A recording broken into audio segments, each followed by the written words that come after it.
at 6.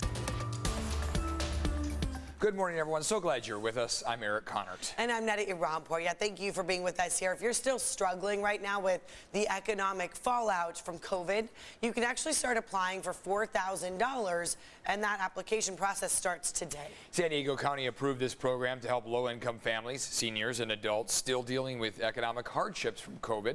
CBS 8's Dana Marie McNichol joining us live from the County Administration Building to explain who's eligible to apply for this. Well, good morning, Eric and Netta. I know this $4,000 could really be very beneficial for so many families who are continuing to struggle. Now, this is called the Recovery Action Fund for Tomorrow, also known as RAFT, created by the Jewish Family Service. Now, in order to be eligible, you can apply as a single person or a family of 4. But both have to earn less than 200% of the federal poverty level, meaning a single person must make $29,000 a year and a family of 4 must make $60,000 a year. Now, those who receive the $4,000 allocation can use them however they see fit, whatever they need help with, whether that's rent, money, tuition for school. The money can be electronically transferred directly into someone's bank account, Venmo, PayPal accounts, or gig work platforms.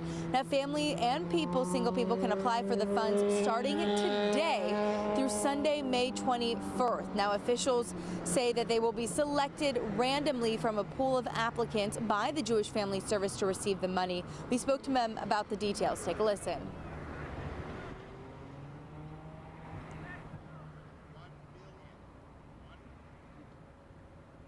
Be able to reach about 2,250 families with one-time payments of $4,000 each. And this allocation would go to low-income families or single people in the 39 zip codes here in San Diego County. If you'd like to apply, head to CBS8.com. We have a link to Jewish Family Service on there so you can get all the information. Again, applications open today until May 21st. I'm Dana Marie McNichol coming to you live from the County Administration Building. Dana Marie, thank you. It's been a case making local headlines for over 2 years now. We're talking about the disappearance of Chula Vista mother Mayamiliee.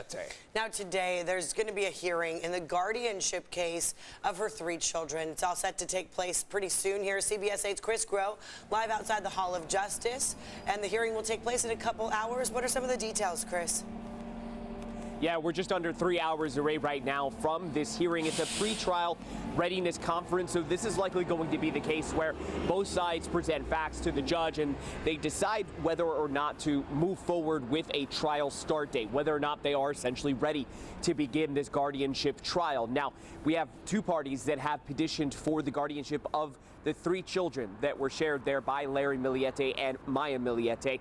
And the first petitioner would be the one that was filed by his parents, filed by Larry's parents, the other by Maya's sister, Marie Chris. Now, currently, the children are actually in the custody of a court-appointed guardian, and Larry's murder trial is scheduled to begin in the fall, but in the meantime, he is in jail. So we have, of course, been waiting to find out what will happen to the children. That's been one of the biggest questions that we've received from followers of this case, wanting to know the status and as well as just how those 3 children are doing. Now, of course, Larry is accused of murdering his wife, Maya, who has been missing since January of 2021.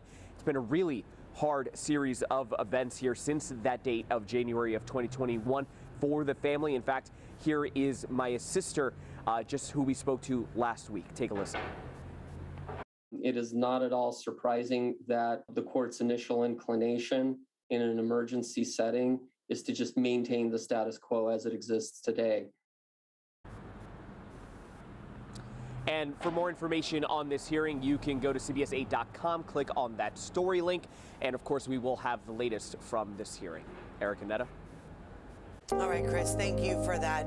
And now turning to another major headline here. U.S. officials preparing for a surge of migrants that we're already seeing at the border.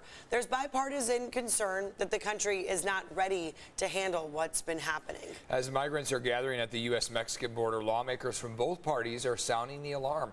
The rise in people seeking to get into the U.S. comes in anticipation of Thursday's expiration of Title 42, the U.S. government rule that enabled border officers to expeditiously expel migrants during the COVID pandemic.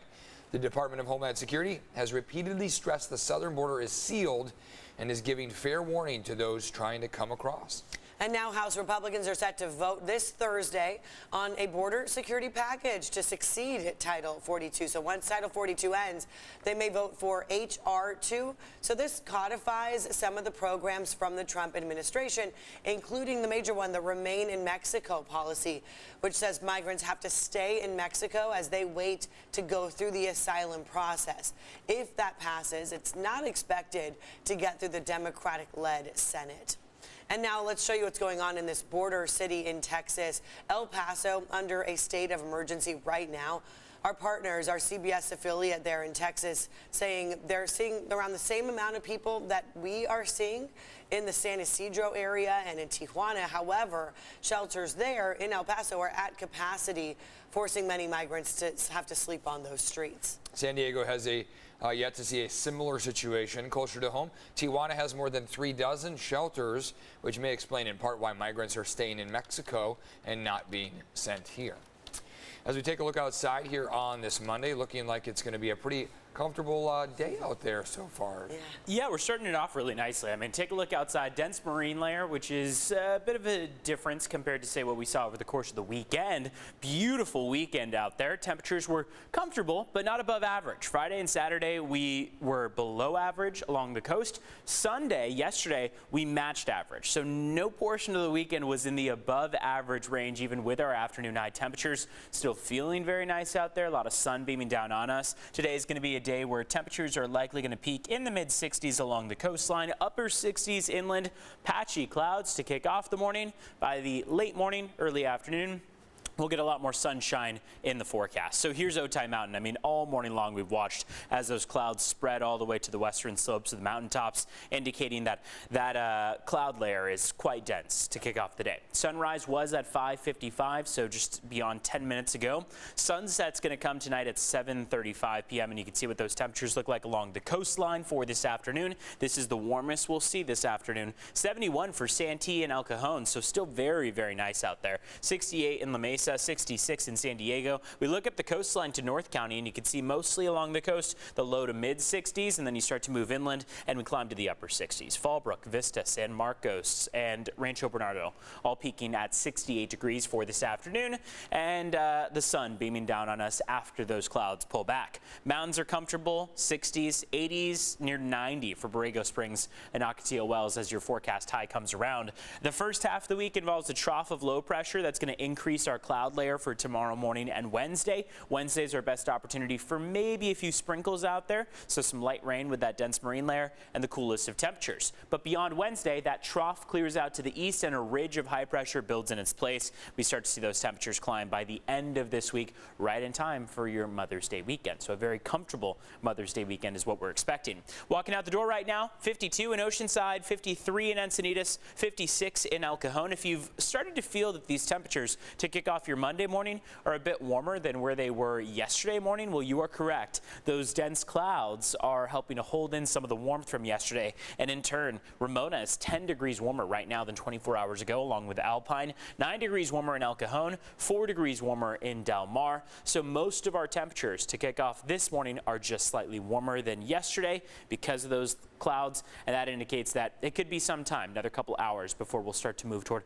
a lot more of those sunny skies that we saw over the course of the weekend. Let's take a look at traffic, and we're going to check in on your border wait times to do so. So from the CBP website, take a look at what those wait times are looking like. San Ysidro Port of Entry, 60-minute wait. Otay Mesa Port of Entry, it's a 25-minute wait. You can head to cbsa.com/traffic to get the latest on what our highways look like as you get into San Diego County. Netta, Eric, back to you.